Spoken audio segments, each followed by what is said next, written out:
where there was no school. So school network was quite widespread in India. And secondly, in Bengal, there were 100,000 schools. So education was not unfamiliar to Indian people. However, as political concern is concerned, Aurangzeb died in the year around 1710 or something, around that time.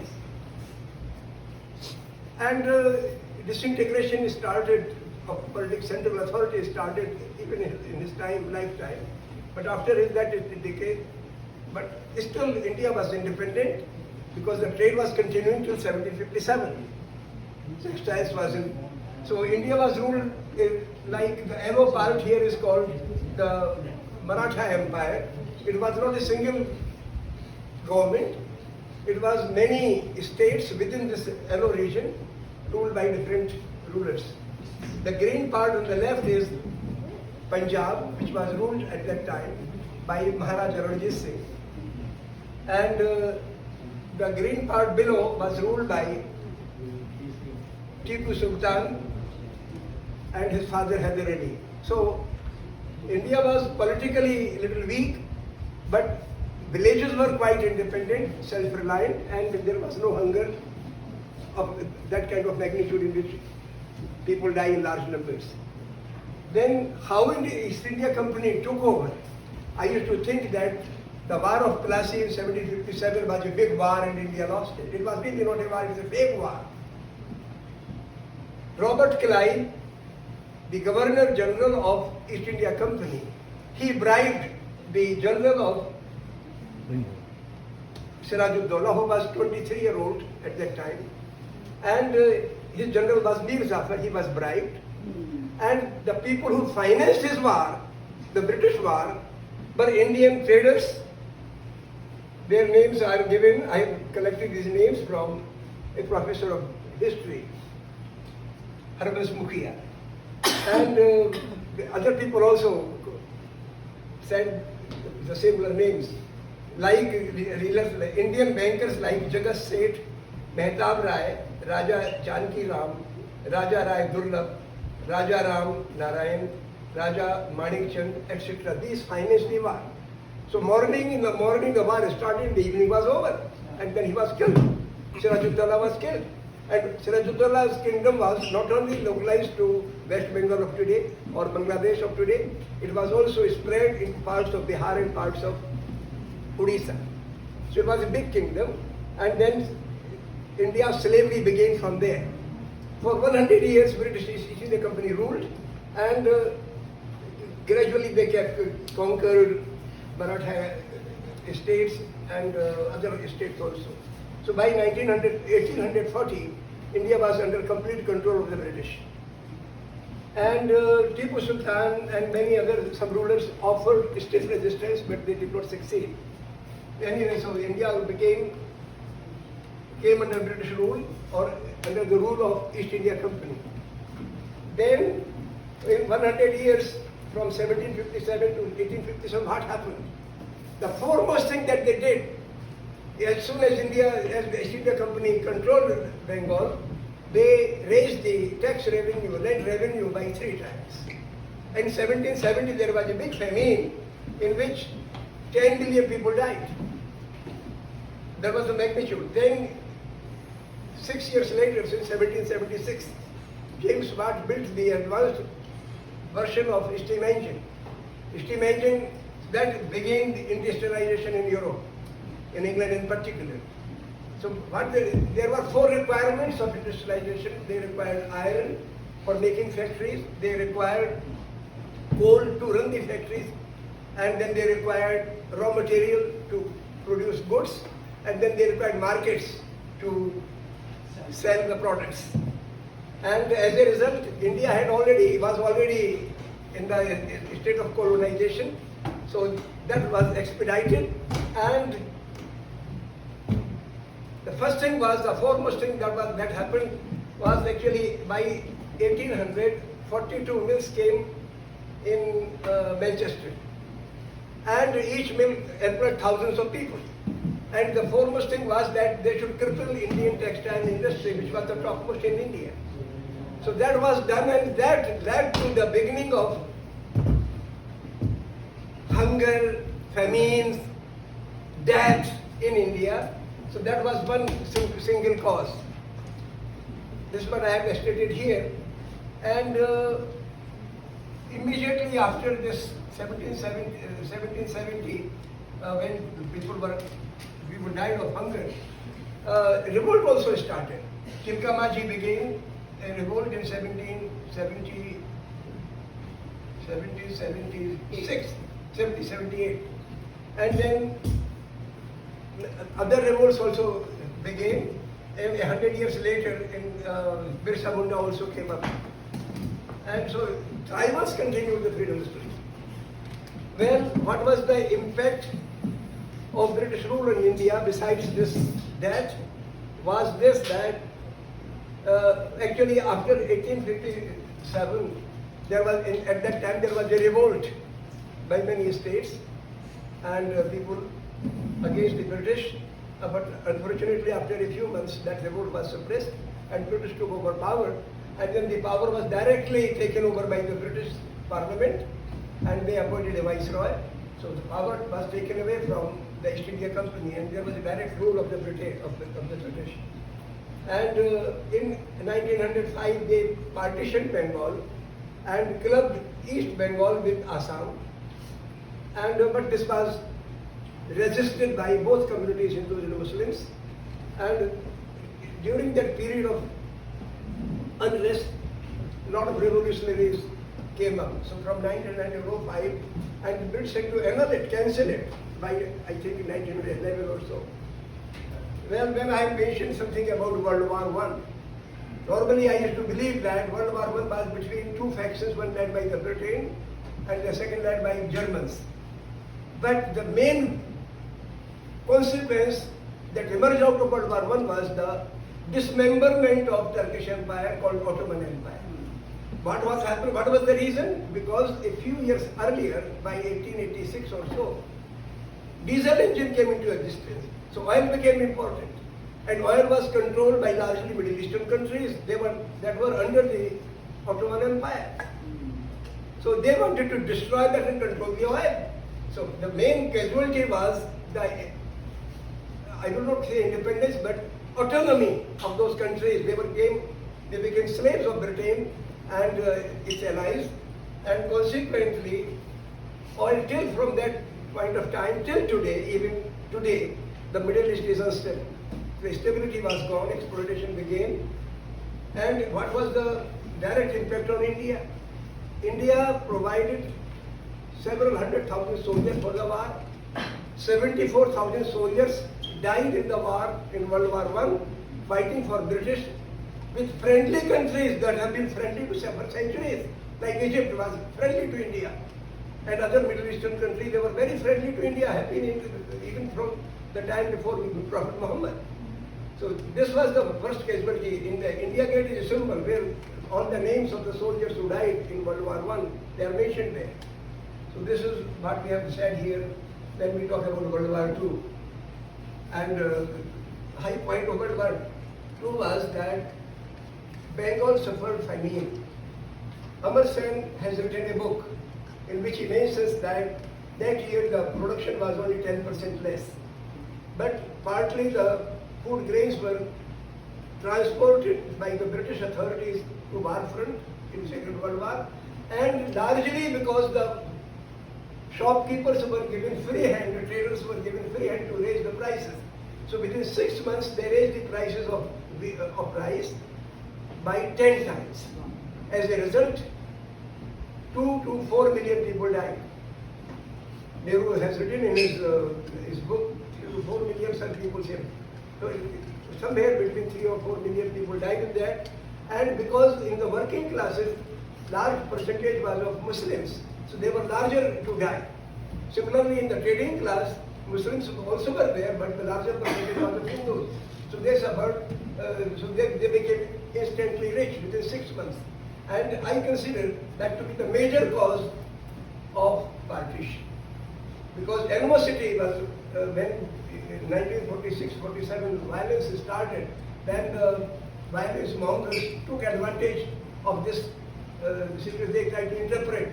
So Muslim traders also increased the price of price, but in common psychology it went as if the Hindu traders raised the prices and Muslims died. Hindus also died.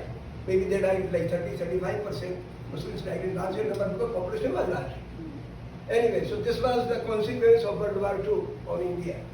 And as far as famines are concerned, in 1898, a major famine took place in India, in which, according to Adam Jones' book, 140 million people died. 40 million people died, 1.4 crore, 1 crore 40 lakh. And 4 years later, in 1992, there was another famine in which 5 million people died, 50 lakh log died. So I think there was a kind of occurrence of famine during the British period. So though the world was expecting that science will bring wonders and it will wipe out hunger and disease from the face of the earth, but it was doing that in Europe, but it was doing the opposite in African and Asian countries. Anyway, now what the role Gandhi played in bringing masses into the forefront of freedom struggle. He realized that their fear is the worst thing that had taken over Indian masses. And in one stroke, fear was gone. And the stroke was road attack Satyagraha. Gandhi returned from South Africa in 1915, January 9. And he carried a small satyagrahas. Actually, one satyagraha he carried in 1917 in Champaran, Bihar, against the compulsory indigo cultivation. But major countrywide satyagraha was launched in 1919. The reason was that people had expected that when so many soldiers had died for the cause of British, the British will provide some concessions to Indian people. But they, rather than bringing any concession, they brought out a very stringent act, a bill that would say that for political purpose, any political gathering of more than 4 people will have to be will require a permission from the authorities. Though for weddings and other things, a larger number of people can gather, but for political purposes, no gathering more than 4 people will be, and consequently Gandhi opposed it. And the people at that time were very scared. The British were not alone.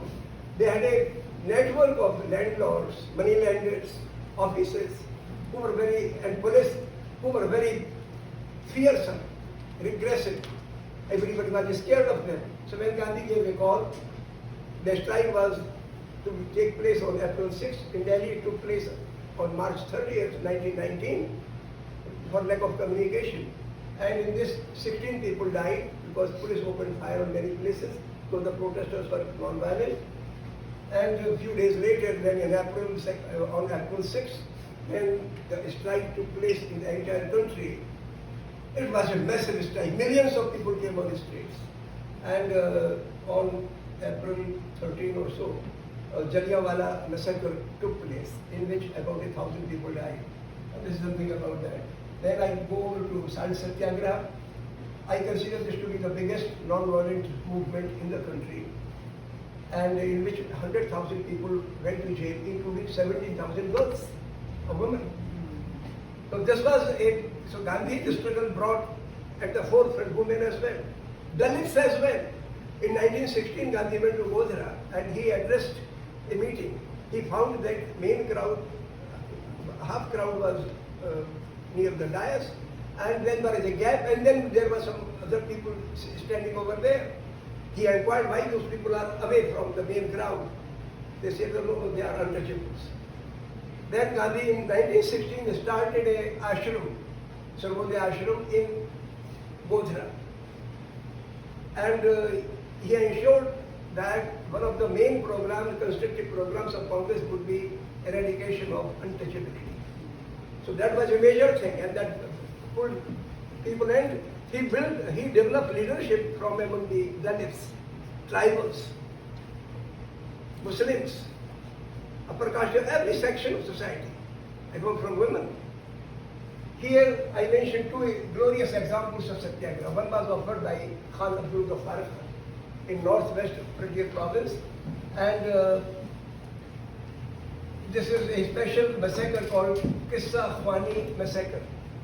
It was on April 23rd, 1930, that a demonstration to make salt from saline water or salty water took place there. And then the British authorities sent guns to suppress them. People did not run away. And they confronted the bullets, unarmed people. 250 people died there. Another example was offered in there is a place, Dharasana, in Gujarat.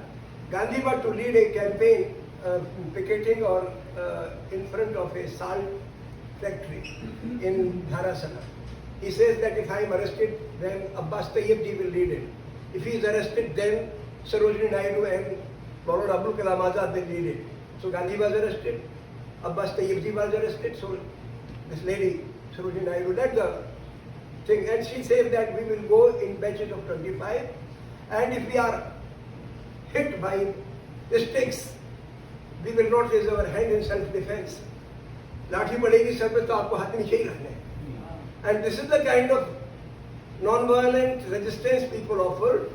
And a Canadian or British, American journalist was a witness there, and he reports that about 300 or so people were counted in the hospital. People took the blows, and many of them most of them fell unconscious, and in those conditions they were taken to hospital.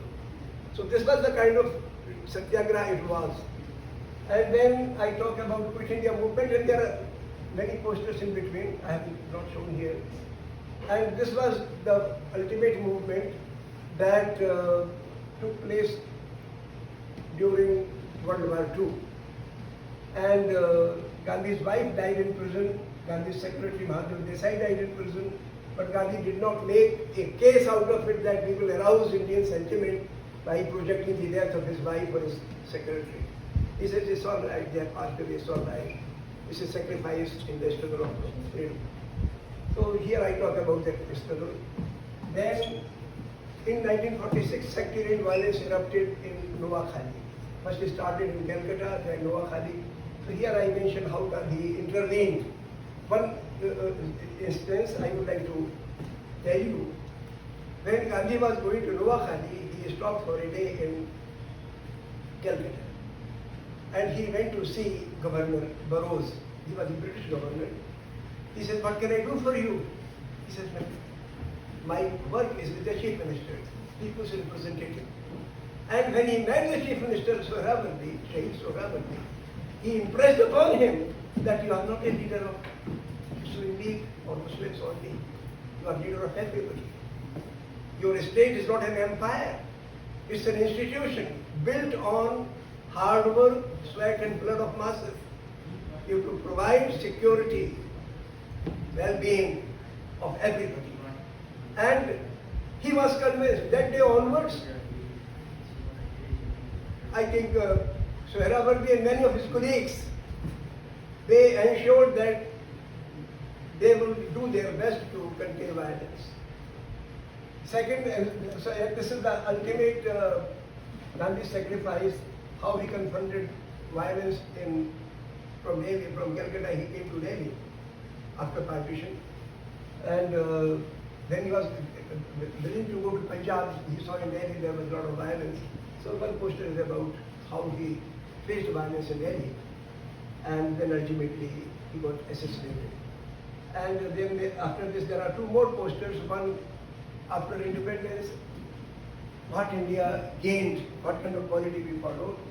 And another poster is on what challenges we face today. I think we are in many ways in the same state as we were in 1919, when fear was all around. Today also in Indian society there is a lot of fear, apprehension, and I think we will talk about these things in our successive discussion. This is all I wanted to tell you. Thank you. Thank you so much.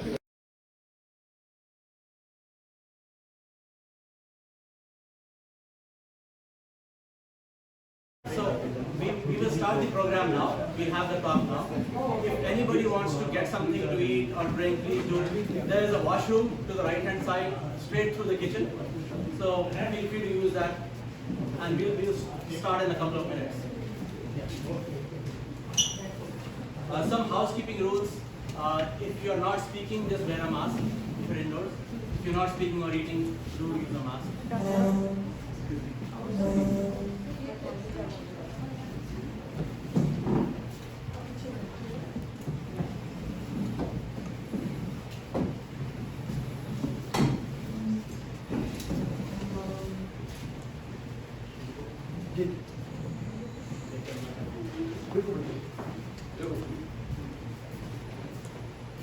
So good afternoon, everyone. I formally would like to thank all of you for making time this weekend to come here. Today is also the Muslim festival of Eid, and in spite of that, people have come, so that is really appreciated. My name is Saeed, and I have, with the help of many others, organized this talk of Professor VKT. He does not really need any introduction. He is well known. He is all over Google and YouTube and Facebook and Twitter, everywhere. But still, I will give a formal introduction of his. So Professor VKT was born in 1948 in Jhansi district of UP. He completed his PhD in physics from IIT Delhi in 1971. He started working as a lecturer in IIT Delhi in 1971 and was a lecturer there for 5 years. He then moved to the US, and he was a scientist at the University of Maryland from 1976 to 1982 for 6 years. After that, he moved back to India and started as a professor of physics in IIT Delhi in 1983, and he worked there for 35 years till his retirement from academics from the university in 2018. In 1989, Professor VKT was driven and inspired to activism by the Bhagalpur riots and the Ram Temple movement in 1989.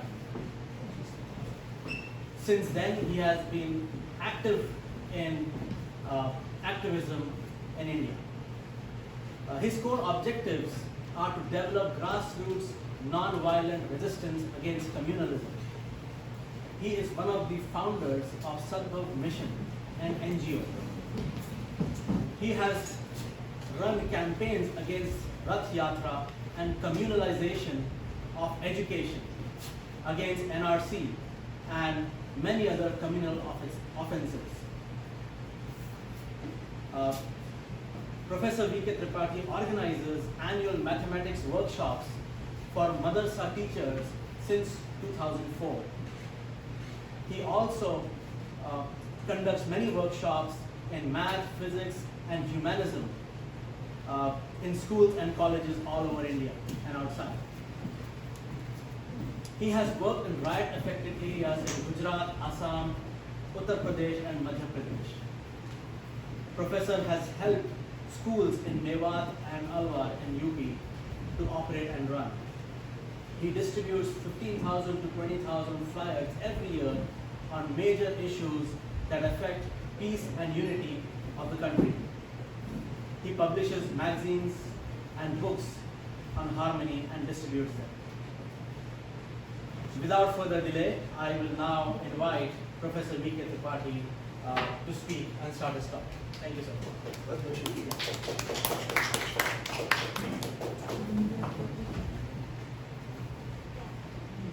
अगर आप लोग इजाजत है तो गजल से शुरू करूँ। जी जी बिल्कुल करेंगे में जी हाँ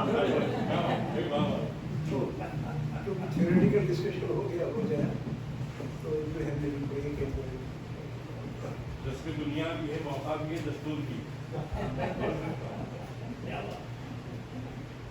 अब एक दिन मैं दिल्ली में टहल रहा था, रिजर्वेशन कराने के लिए गया था, रोड के वापस आया तो मेरे दिमाग में एक उस टाइम के हालात को लेकर गजल का एक शेर आया, मैंने वो गजल मुकम्मल की तो उसके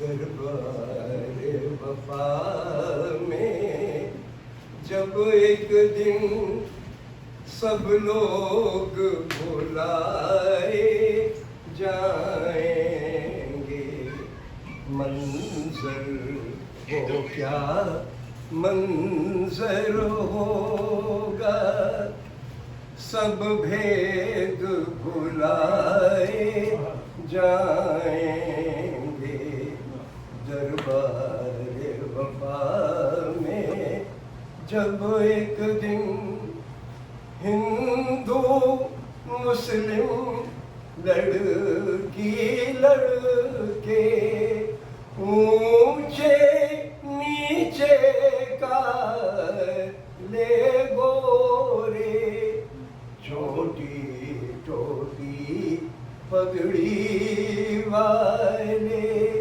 एक पात बिठाए जाएंगे, दरबार वफा में जब एक दिन मेहनत पे बसर करने वाले आपस में मदद करने वाले, सच की खातिर मरने वाले, सब लोग जिलाए जाएंगे, दरबार वफा में जब एक दिन दौलत का जिनको लोभ नहीं, तोपों का जिनको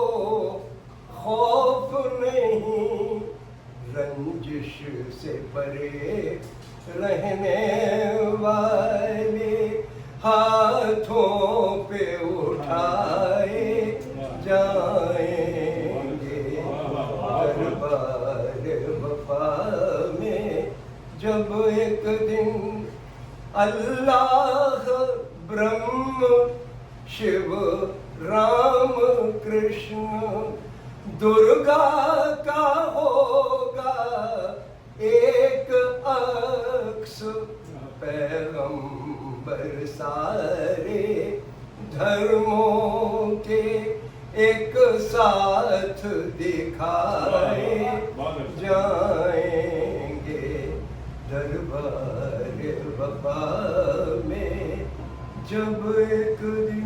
क्या बात, बहुत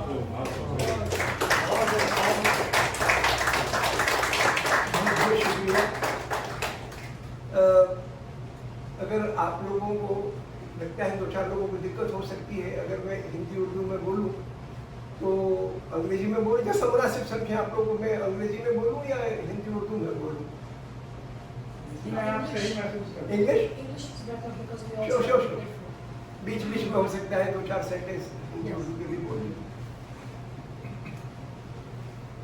I am very pleased to be here.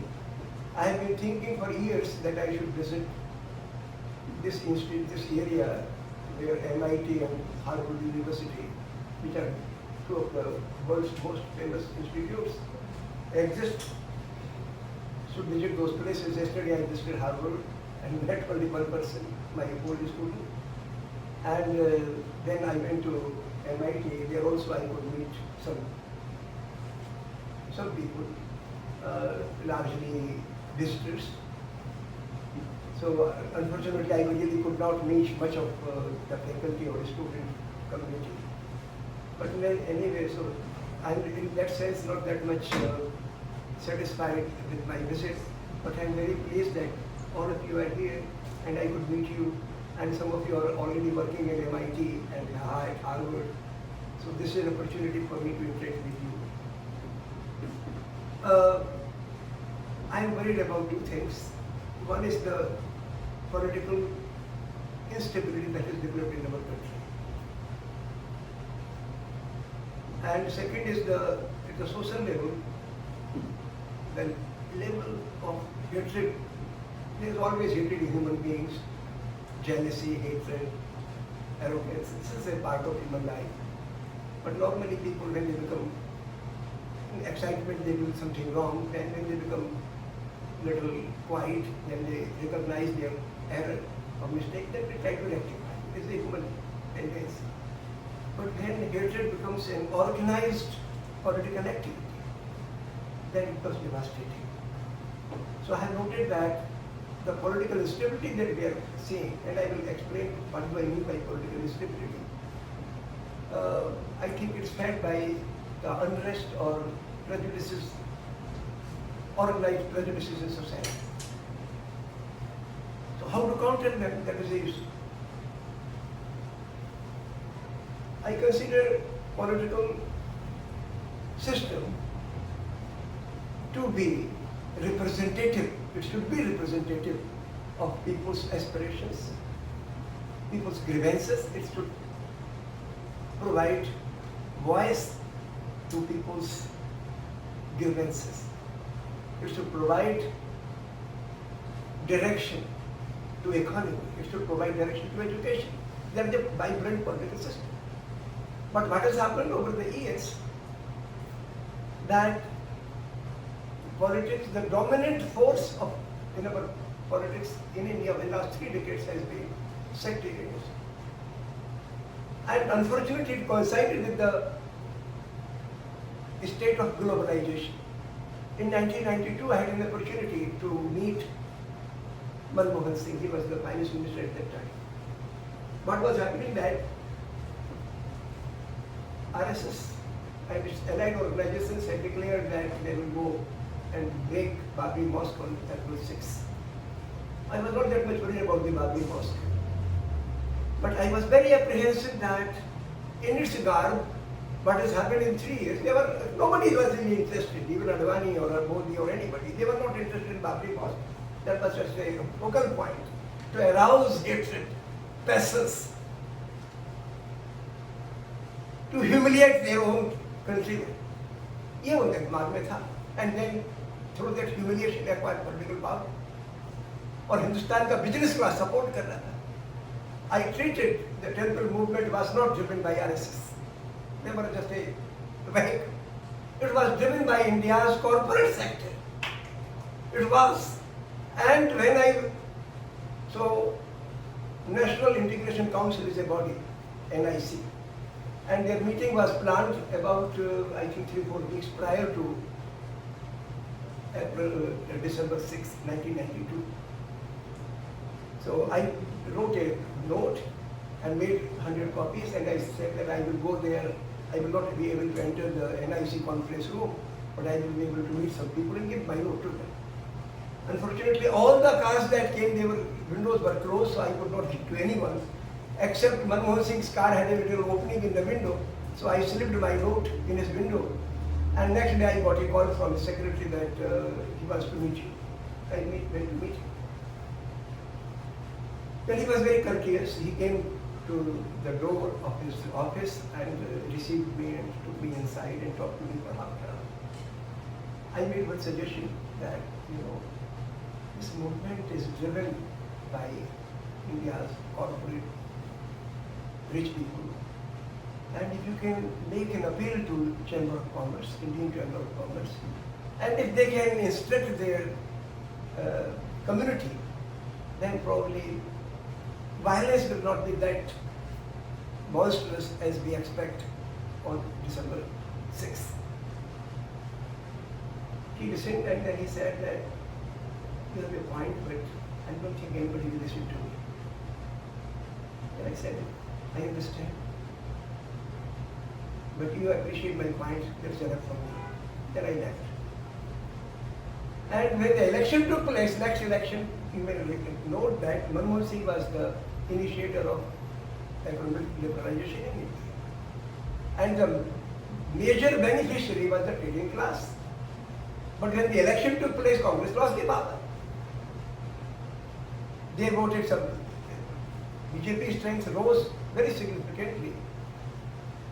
So what was happening was that irrespective of who was in power, the thrust of India's elite, economic elite, and officials also, was to assert their authority, dominance over economy, over politics, over religion.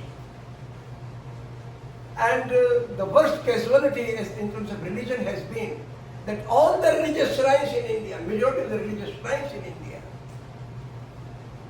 they have been taken over by the managements of sectarian mindset.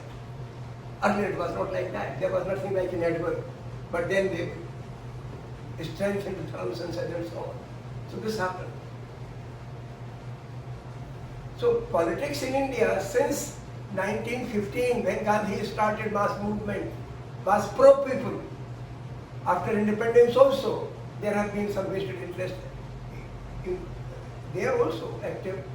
But politics was addressing issues of the masses, of the farmers, of the workers, of the students, and every segment of society. And people were free to view their grievances, to hear their differences with their state policy. Nobody will be penalized for it. So that was the kind of politics. It was a live politics in India we practiced for several decades.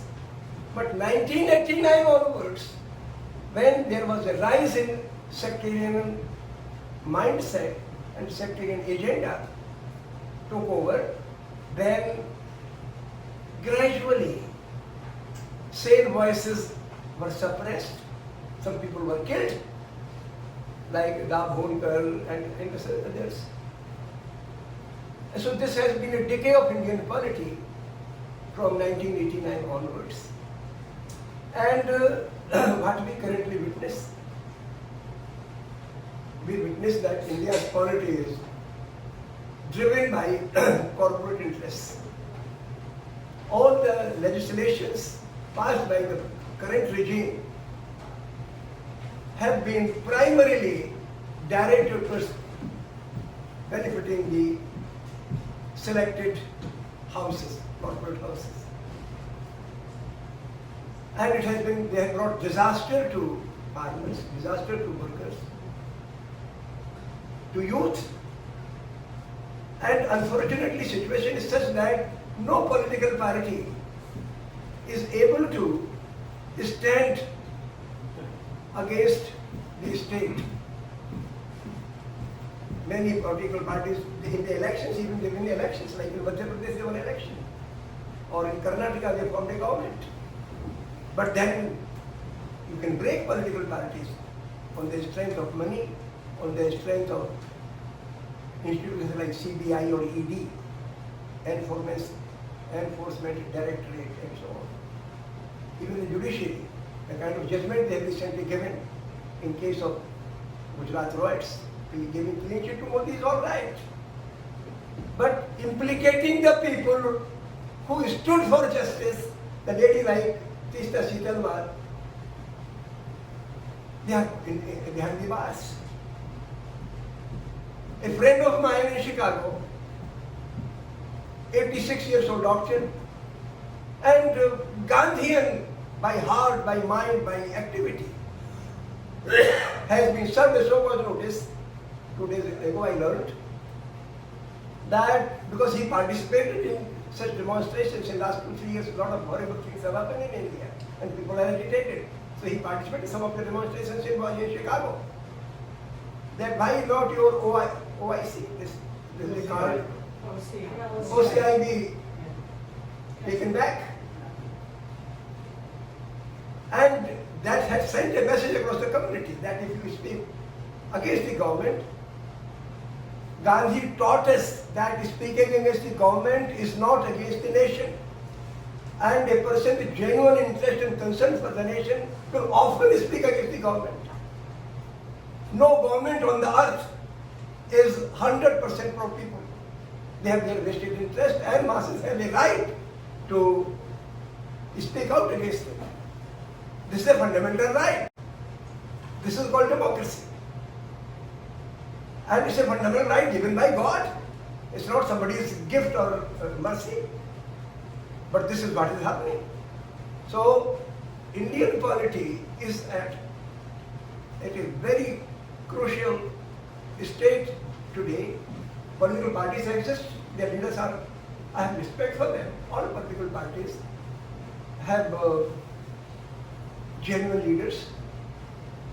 But if fear is on their head, and many of them for the electoral reasons try to project themselves as not displeasing the majority community, and consequently they even feel shy of raising voice against gross injustices.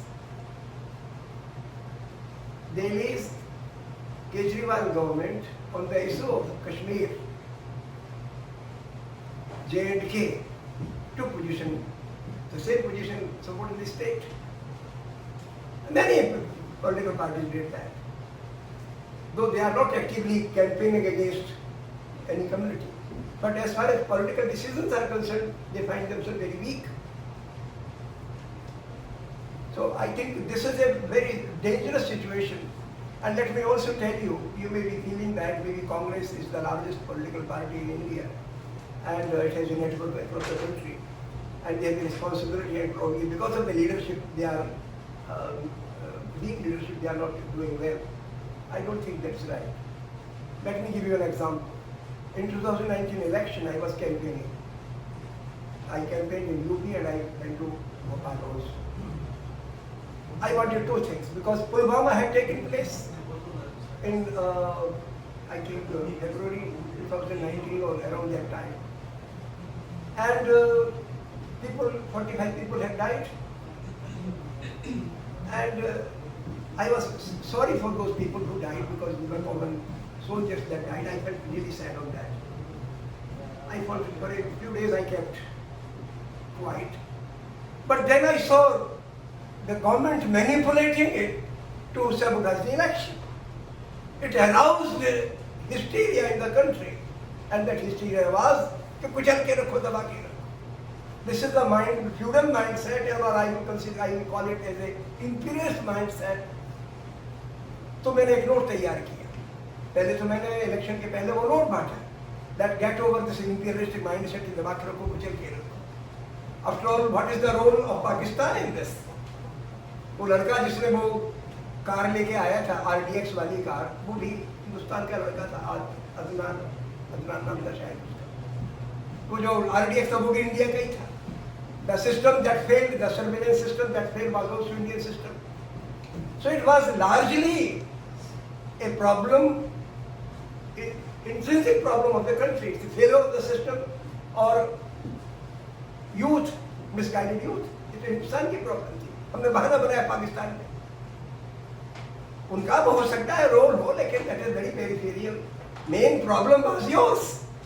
And then you targeted the people of जहर भरा गया पाकिस्तान की आवाम के लिए. Masses of the whole world are one. There is absolutely no distinction between people of India, China, Pakistan, America, etc. All human beings are one. And सरकार ने वो जहर भरा, just because they wanted to sabotage the election. तो मैंने एक note तैयार किया उसमें, and I distributed it to several thousands.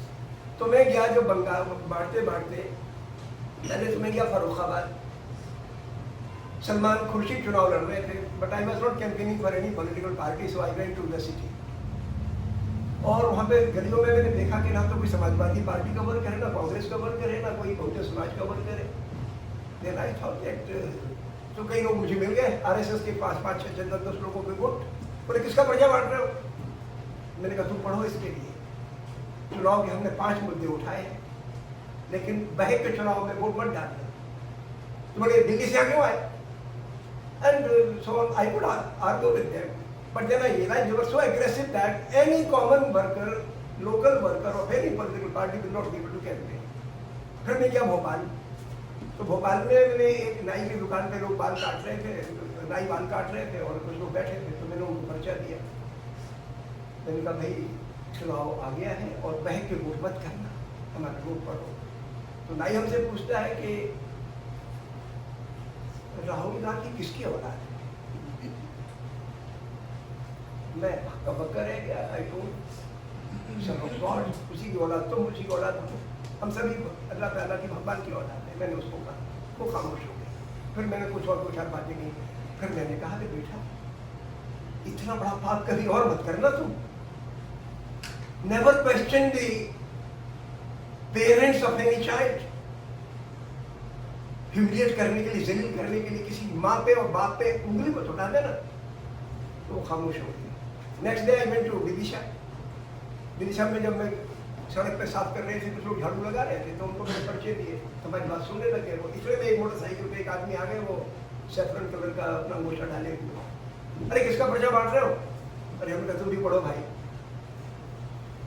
उनका नफरत से हट के वोट डालना, चुनाव में वक्त है ना, इसलिए पर्चा दे रहा हूँ। बोले जवाहरलाल नेहरू किसकी औलाद? मैंने कहा कल मुझे मिला था एक जैसे आदमी, वो पूछ रहा था कि राहुल गांधी किसकी औलाद है, तुम पूछ रहे हो कि नेहरू जी किसकी औलाद है? 4 पीढ़ी 3 पीढ़ी पहले पहुंच गए तुम। Then I realized the poison being spread all over, वही जाकर वही आवाज हर जगह उठती है, चाहे वो हिंदुस्तान इंडिया का NRI यहाँ बैठा हो, चाहे वो भोपाल का नाई हो, चाहे वो भोपाल का RSS का वर्कर हो, सब में इस प्रकार का जहर भरा गया है। इन कंडीशंस में चुनाव नहीं लड़ा जा सकता। I don't blame Sonia Gandhi और प्रियंका गांधी और अखिलेश यादव और anybody. I think we are in a state where everyone has a responsibility to fight back. ये बहुत सीरियस मसला है। I think the kind of politics that we had from 1947 through 1989, that days are gone. बीच में कांग्रेस की सरकार जो 2 term के लिए आ गई थी, ठीक था, लेकिन इन लोगों का नेटवर्क बढ़ता चला गया। ट्रेडिंग क्लास जैसी उसके हाथ में अथॉरिटी आती चली गई, और हिंदुस्तान का पढ़ा लिखा इलीट क्लास भी इतना डिक्टेटोरियल होता चला गया कि now they are unable to see the miseries, the operation, the frightening minds people, वो कुछ नहीं दिखता हो। I think we need to strike, go to the roots and prepare in every village। जैसे 15-15, 20-20 क्रिमिनल्स खड़े कर रखे हैं इन लोगों ने। कभी गाय के नाम पे लिंच करेंगे, कभी किसी मसले पे करेंगे। यहाँ तक कि farmers movement was going on in Delhi. I went to my village, मैंने अपने गांव के सरपंच से कहा, कहा कि भाई let's organise a meeting on farmers movement और फार्मर्स प्रॉब्लम्स। उन्होंने कहा भाई ठीक है, जरूर कर लेंगे, जरूर कर लेंगे। फिर बोले भैया एक बात है कि वो परमिशन लेनी पड़ेगी कलेक्टर से, DM से। उन्होंने कहा गाँव की समस्या होगी, तुम गाँव सभा की बैठक बुला लो, उसमें किसानों का भी मसला पंचायत कर लेंगे, अपने गाँव के लोगों को कोई प्रॉब्लम तो नहीं। तो उन्होंने कहा नहीं, वो थानेदार साहब का, थानेदार मीन्स पुलिस इंस्पेक्टर का खबर आई है कि भाई कोई किसानों के सवाल पर मीटिंग ना हो विदाउट प्रायर परमिशन। तो डर गया, और मुझे अपने घर पर बैठक बुलानी पड़ी, और 3 घंटे की बैठक चली, 50-60 लोग आए। अगर गाँव सभा की बुला तो 400 लोग आए। Then I could see fear was there.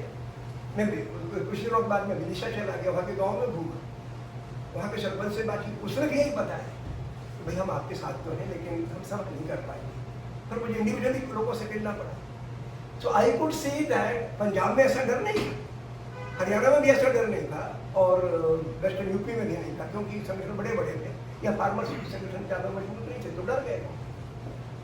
So I could see कि ये फियर जड़ों में पहुंच गया। फिर जब यूपी का इलेक्शन था, तो I thought that during the election, the atmosphere in many parts of Uttar Pradesh, the recent election few months ago, was for a change. It was visible all over. I went to Western UP, I went to Eastern UP, and I went to my village also in Jhansi district. तो उस इलाके में माहौल सब लग रहा था कि there will be change of government in Uttar Pradesh. जब रिजल्ट आया तो उल्टा आया। I don't think we should be blaming the political parties for poor performance.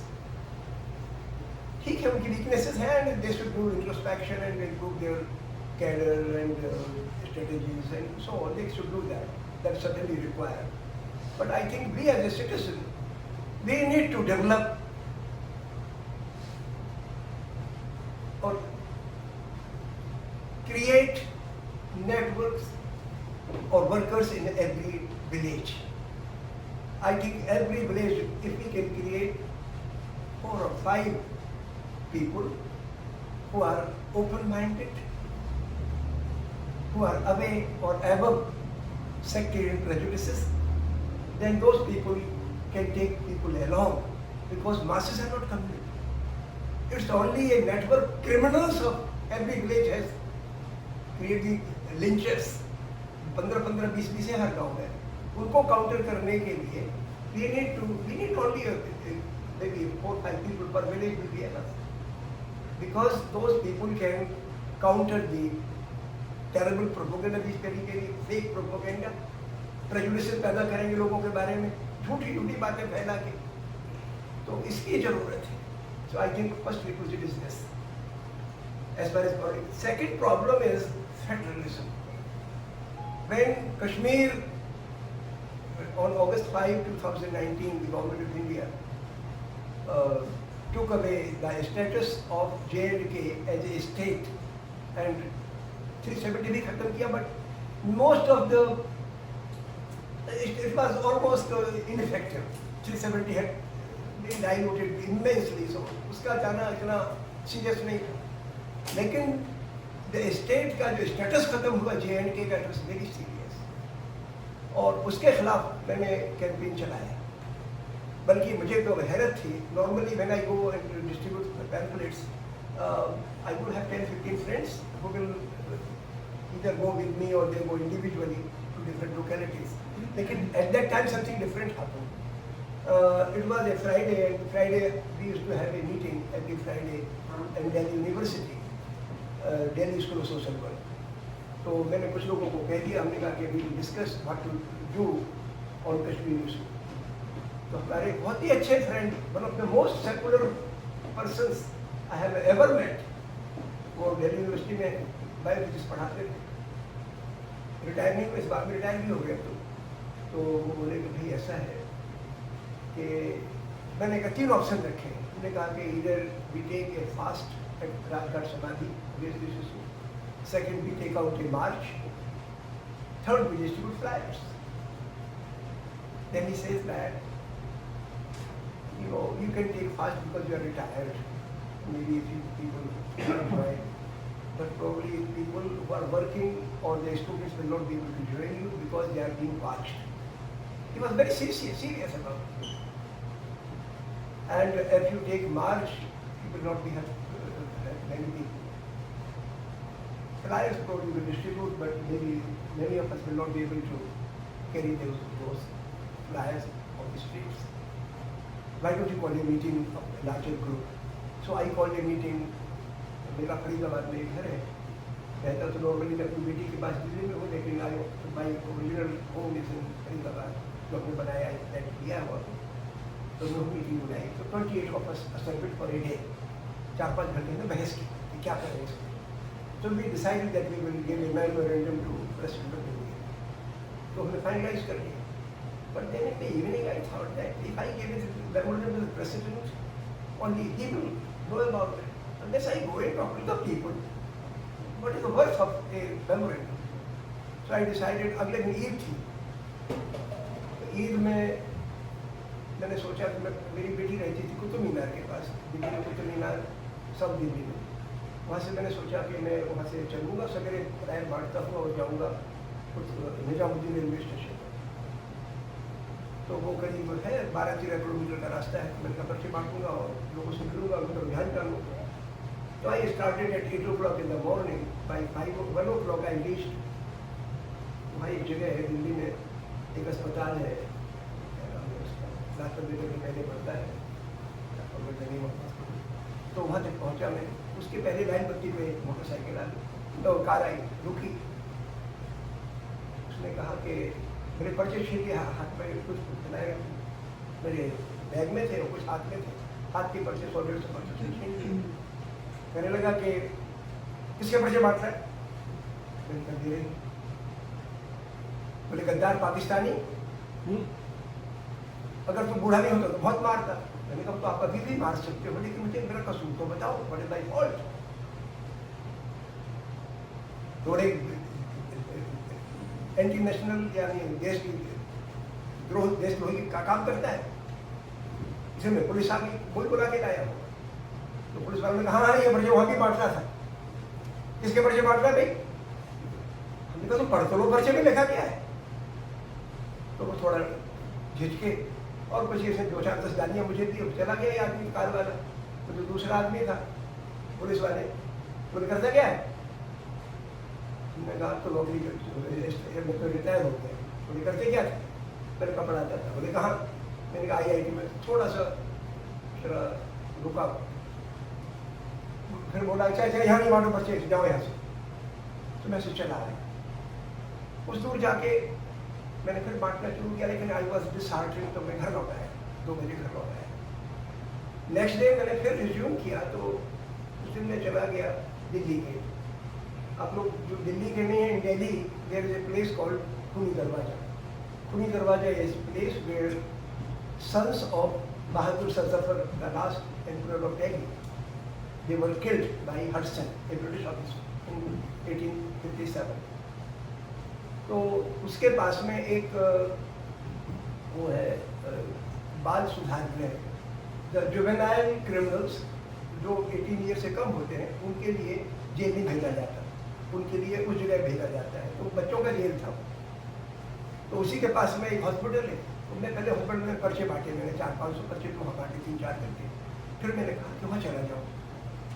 तो उसके जो इंचार्ज थे, इंचार्ज ऑफ दिस बाल सुधार गृह और प्रिजन ऑफ चिल्ड्रन, तो उसमें मैं गया।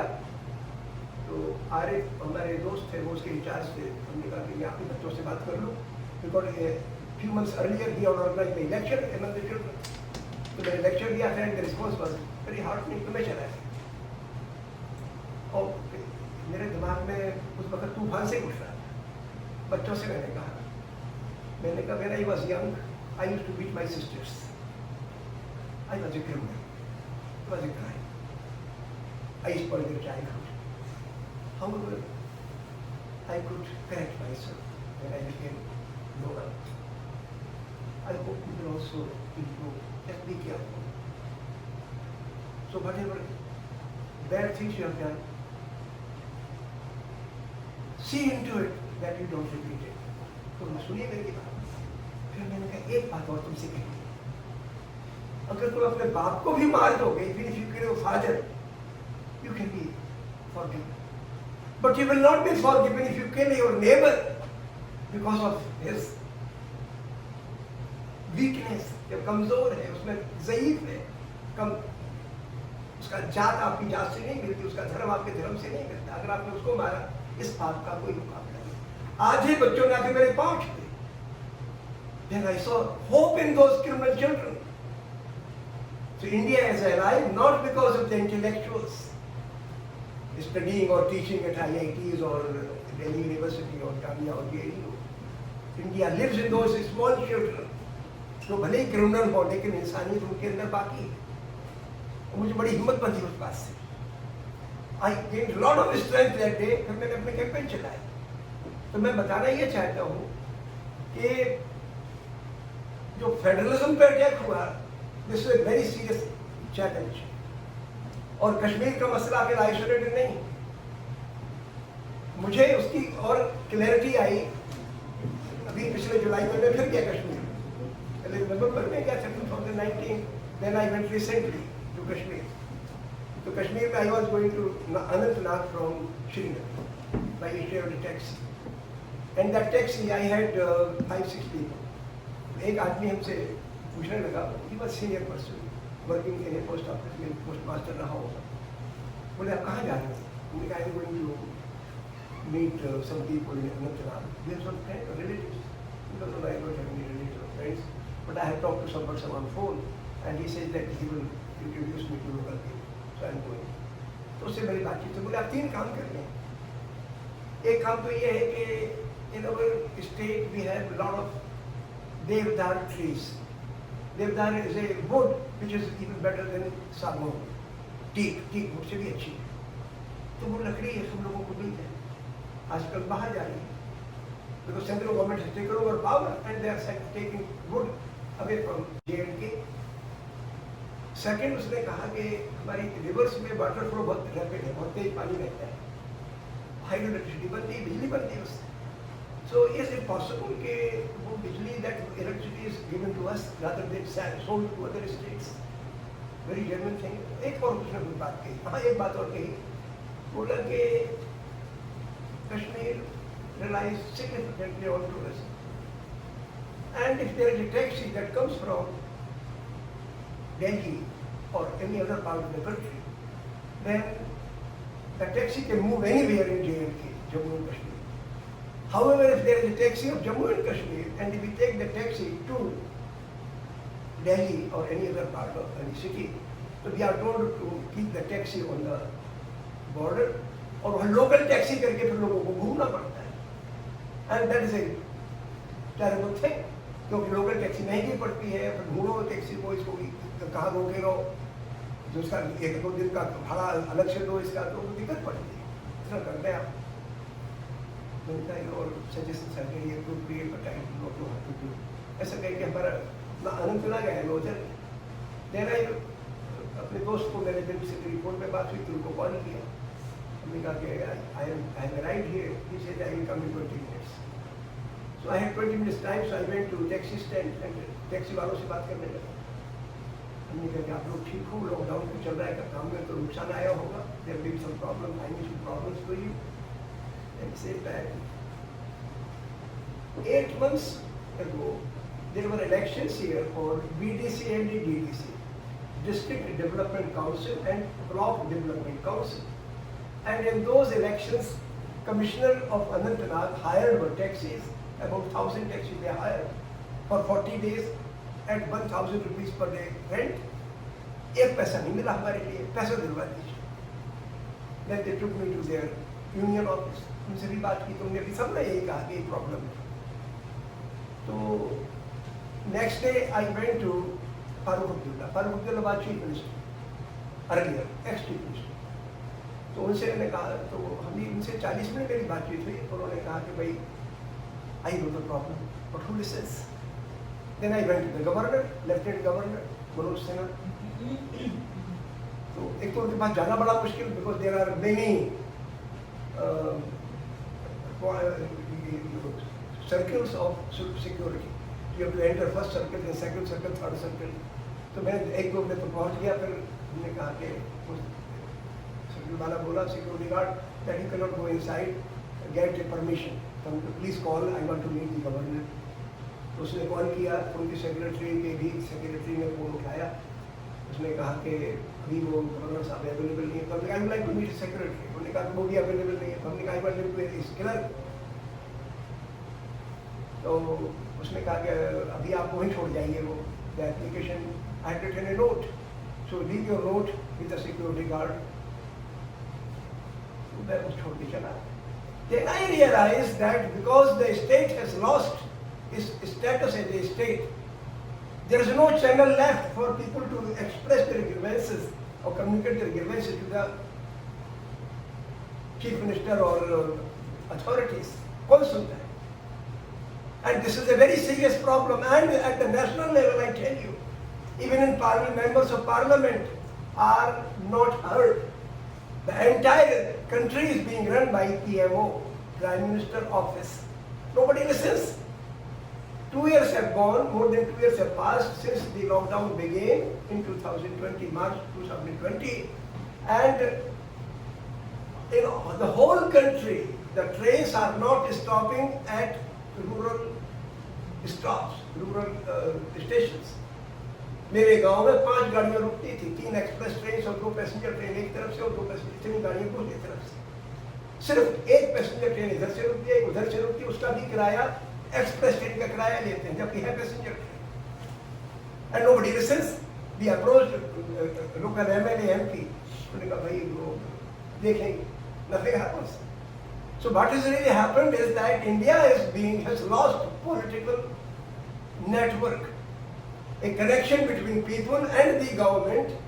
You require a political chain. That chain is missing. This is a very serious problem. So I think we should look into possible ways how to counter this situation and make people conscious of the real threats. तो एक aspect तो मैंने ये रखा। Then सरकार बदलने के 2 रास्ते। One way is that you can win in elections and get a progressive political group elected. That's one way. Second option is that, like Gandhi used to build public movements on certain specific issues, and people will go to jail, they will take hardships and is the consequences, but they will not yield, and consequently government will yield. So this is second option. And in 2019, December, a movement of this sort started on the issue of CAA. CAA means Citizenship Amendment Act. All of you are familiar with this. If there is any question, I can elaborate on this afterwards. तो उसमें हमारे शाहीन बाग, एक दिल्ली का एक मोहल्ला है शाहीन बाग, वहाँ की औरतें खड़ी हुई, and the campaign was totally non-violent. मैंने आपसे जिक्र किया when I was talking to you about the freedom struggle that 1930 SALT movement was the biggest non-violent movement India has seen. After that came this 2019 December movement of 100 days led by old ladies and young also. And that continued for 100 days in 200 places in the country, and in each 1,000 women participated regularly, and maybe the support was very tenfold. बल्कि 26 जनवरी 2020 को तो दिल्ली में जब रोहित वेमुला की मां ने national flag अनफर्ड किया, झंडा फहराया in Delhi, in that there was a gathering of 100,000 people, and in the whole day maybe 1 million people came to the site. So this was the impact, and Prime Minister Modi had to take back, say, who is talking about NRC? Otherwise, the main intention was to bring CAA and then bring NRC. Modi Shah कह चुके थे, कई और सब नेता BJP की कही रहते कि अब NRC लाएंगे, and people have to prove their citizenship, that they belong to India, and they required hard proofs. तो मोदी ने कहा कि हम कब कह रहे हैं, he had to withdraw this. अभी भी इम्प्लीमेंट नहीं अभी भी कर पाए, अदरवाइज अगर नहीं होता तो वो इम्प्लीमेंट करते. तो एक दो I think one should not take back that movement has failed. It movement has created a lot of awakening and created a scare in the government. Second movement was the farmers movement that continued for 1 year, and the government had to take back pro-corporate agriculture laws. So I think third movement is building up. Third movement will be the movement by the students. Because last 2 years they have totally ruined education. 90% children have completely lost 2 years of academic life. There is absolutely a single word they have not learned. And 10-20% people, जैसे हमारे IIT के बच्चे हैं, when I talk to professors of IIT, they say that the learning level is at 30%. आप जब online पढ़ाई कराते हो तो ना तो लैब वगैरह कुछ होती है, ना डिस्कशन होता है, ना ट्यूटोरियल होता है, वो बिल्कुल just a facade of education, and the performance is pretty bad. So Indian youth is, I went to many places. Lucknow university में नहीं गया, विदिशा में कुछ कॉलेजेस में गया. Everywhere students are in a state of unrest. और फिर there is no prospect for job. पढ़ता तो आदमी नौकरी के लिए भी है, तो ना तो पढ़ाई हो रही है, ना नौकरी की कोई उम्मीद है. और अभी वो आया था अग्निपथ का एक तमाशा खड़ा किया, and that has ignited the youth. So I hope the political parties of our country must learn to stand with the mass movements also and keep them non-violent. अभी youth क्या होता है, ट्रेन जलाती है उन्होंने. They think that by burning trains we have shown our muscles. It's not true. You have axed your own feet. Because a movement is not for a day or 2 days, it has to be sustained for a year or 2 years. And a movement can be sustained only when you are responsible, you take blows and don't reply in the language of the state.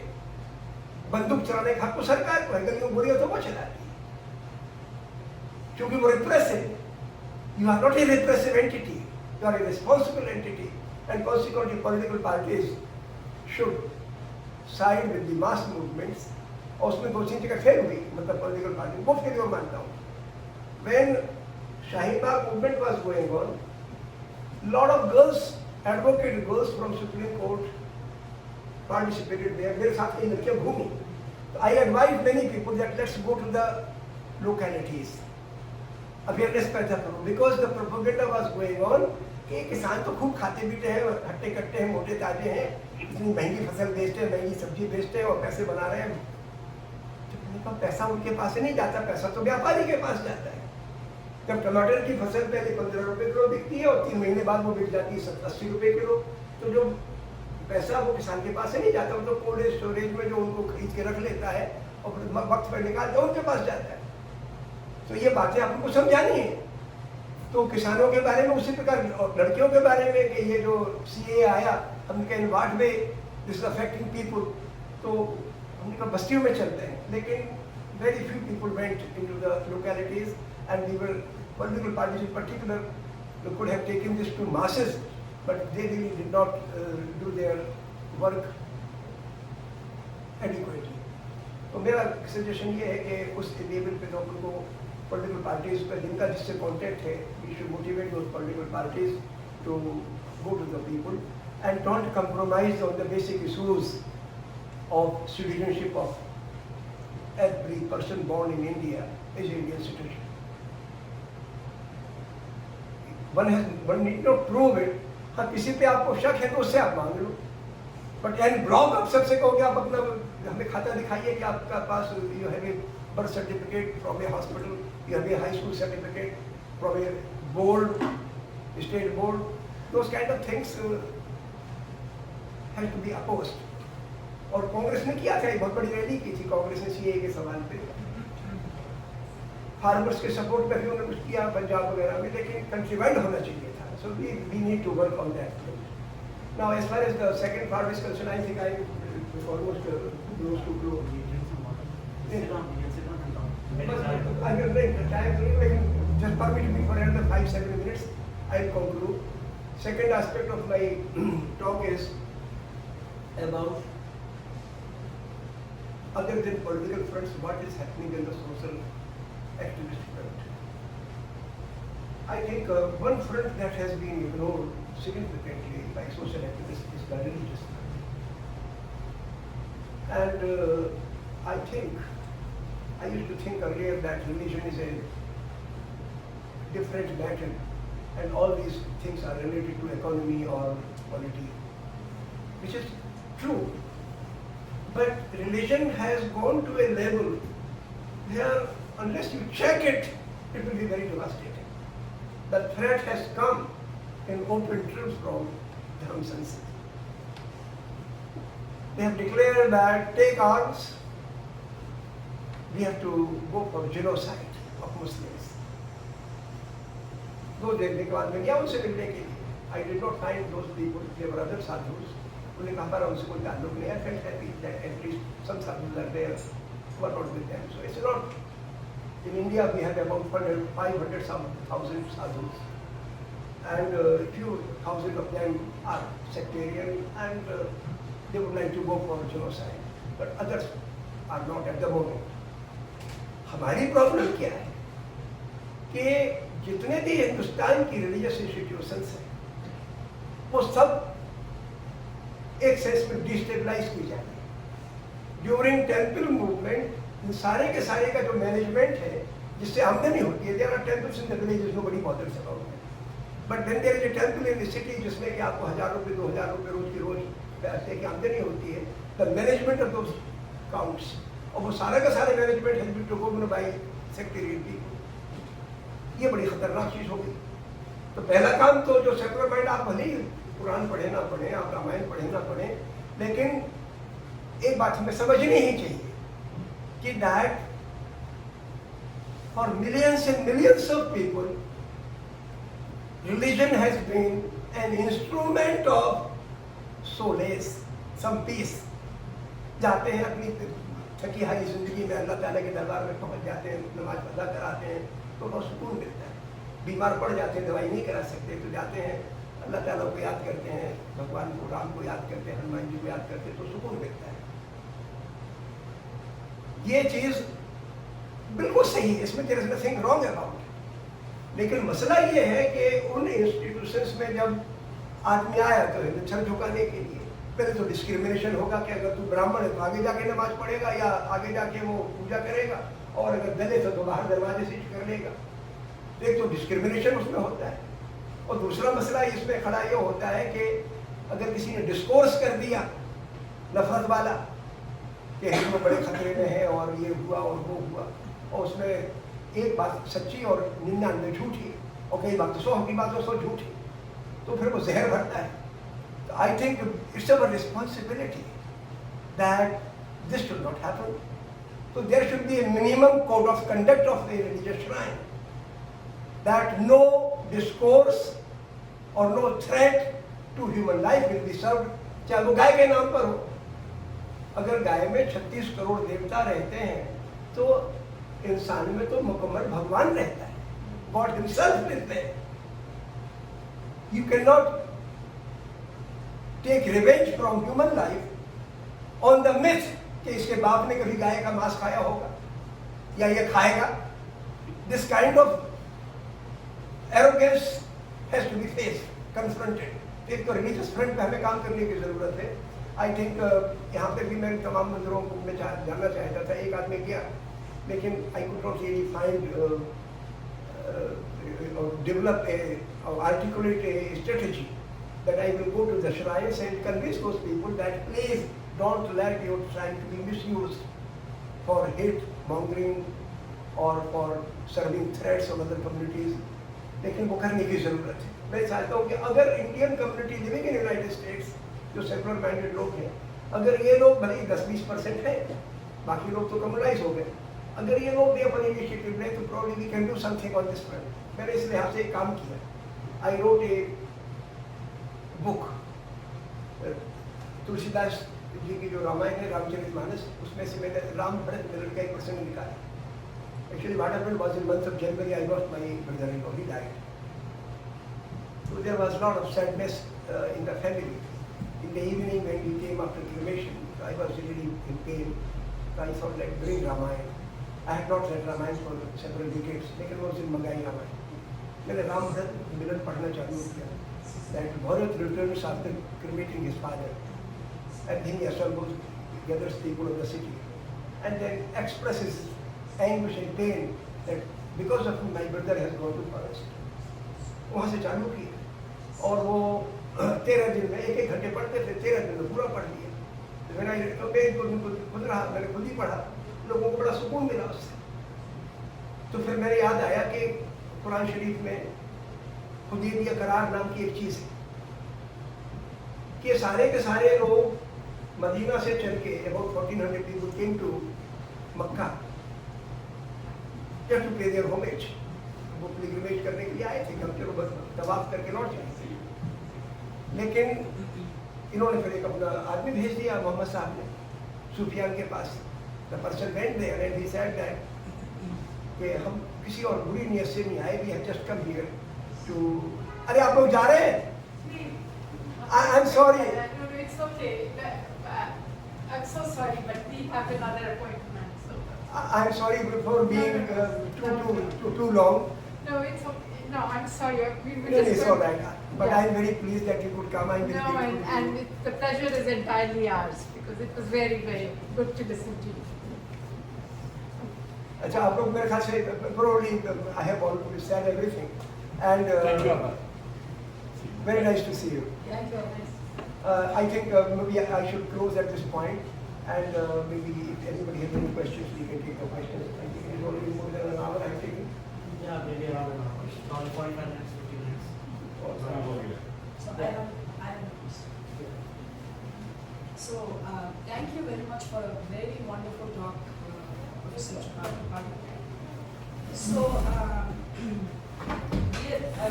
I'm a member of the Boston South Asian Coalition, where we are trying to work with a lot of groups on the ground, grassroots activists in South Asia, but we've been mostly focusing on India.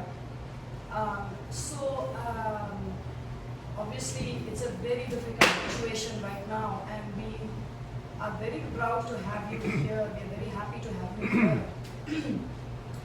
I would say that is the situation as dire in states that are not ruled by the BJP right now. For instance, you know, I know they're trying, I'm from Telangana, and I know they're trying their level best to win the next assembly elections in Telangana. And we have to all join hands to fight that. But for instance, in Tamil Nadu, you hardly ever hear of any violence. Kerala, for instance. I mean, Kerala, of course, has a very glorious history of communal harmony, but even there, I know that they are trying to damage the relationships. But they're still fighting back in Kerala. Karnataka, unfortunately, has gone the other way, but even in Karnataka, we have many friends who are, you know, working for communal harmony with many, many groups. So I just wanted to know from you whether we can look at the southern states and try to see how we can replicate that in the north. I think you have pointed out two states, Telangana and Tamil Nadu, and also Kerala. Certainly, these are the islands of secularism. Especially the current DMK government has taken the, probably this was the only government, and also Punjab people also. When Kashmir, when the federalism was destroyed in Kashmir, then DMK people, Stalin came to Delhi and participated in a demonstration in Jantar Mantar. And similarly, people from Punjab also carried rallies in favor of people of Kashmir. तो ये तो बड़े उम्मीद के और इसी वक्त बंगाल में भी मतलब इलेक्शन में they have lost, these people have lost. So वो भी एक और कांग्रेस की दो तीन चार स्टेट्स हैं जैसे राजस्थान है, छत्तीसगढ़ है, तो वहाँ पे चीज़ें ठीक। हालांकि there has been recently violence in Karoli and other places in Rajasthan.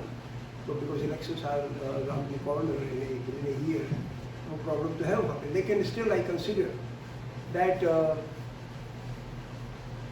if state power is in the hands of non-BJP, things are much better. ये तो इस वक्त तो state driven है ना. Right now, this drive of communalism is driven by the state. Earlier it was driven 100% by the corporate elite. उन्होंने RSS को खड़ा कर रखा था, आरएसएस ये करती थी, अब आरएसएस के साथ पुलिस भी करती है, बुलडोजर चलाती है सरकार, तो ये तो चीज़ एक नई चीज़ खड़ी हो गई, तो इसलिए state power certainly counts. Can I ask just one more? Yeah, sure. Please feel free to ask questions. We have started the Q&A So, session. one of the things that is very worrying is, you know, the social engineering that they're doing in terms of caste. You know, where so many caste atrocities are being committed on the one hand, but on the other hand, you know, all the castes, including the Dalits, who have been the most affected by mainstream Hinduism, are now all considered Hindus.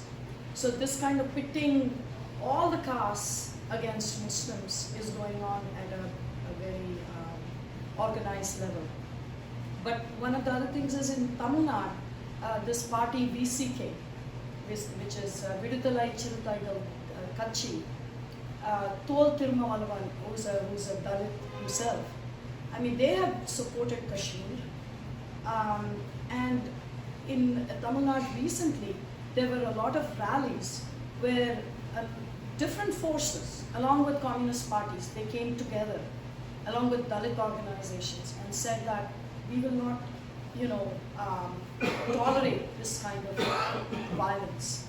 So I think, so there is some hope, and I think we have to work with all these, and not having prejudices, because there's a lot of anti-communist prejudice also in India. So, I mean, not only prejudice, sectarian prejudices with regard to caste and religion, but also against political ideology. I agree, वो है, लेकिन एक बात उसमें ऐसा है कि Dalits का क्या है कि for instance in Gujarat Jignesh Mevani is emerging as a leader. In Uttar Pradesh, Mayawati now is siding largely directly with the BJP. लेकिन वो जैसे वहाँ पे नए यूथ चंद्रशेखर राहुल करके एक आदमी है, इज इमर्जिंग, ऐसे निकल रहे हैं. तो दलित्स टैक्टिकली में भी वोटिंग फॉर बीजेपी, लोकल कुछ पड़ता होगा कि वोट दे दिया उनको, लेकिन still Dalits are ideologically not with the BJP. ये ज़्यादातर जगह पे मैंने I have noted in Bihar and other places Dalits are ideology tactically भले ही वो वोट चलो भाई राशन आ गया उनको पैसा दे उनको वोट डाल दो, लेकिन they are not anti Muslim. जो मुस्लिम एजेंडा है बीजेपी का उसके साथ नहीं है. Oh, just okay, go ahead. You can take your question. Thank you for taking the question. पहले तो मैं आपका शुक्रिया अदा करता हूँ. Very very thankful that I found myself here. हमारे फेथ ट्रेडिशन में एक कहते हैं कि आज का दिन जो है बकरा ईद, राइट, या ईद अल अज़हा कहते हैं, ये साल का सबसे ज्यादा बरकत वाला दिन होता है. तो इंशाल्लाह आपने जो ये आइडियाज दिए हैं इसकी बरकत आपको बहुत ज़्यादा, क्योंकि आज आपने इस दिन पे. तो thank you very much for that. I am with a group human rights organization for justice for all, and one of our projects has to do with India amongst other projects that we've done. So I have two questions. Ek to I'm very happy that you mentioned the Dharam Sansad. So one of the things that we've been taking into account is that the Dharam Sansad jo Haridwar mein hua, they laid out a plan.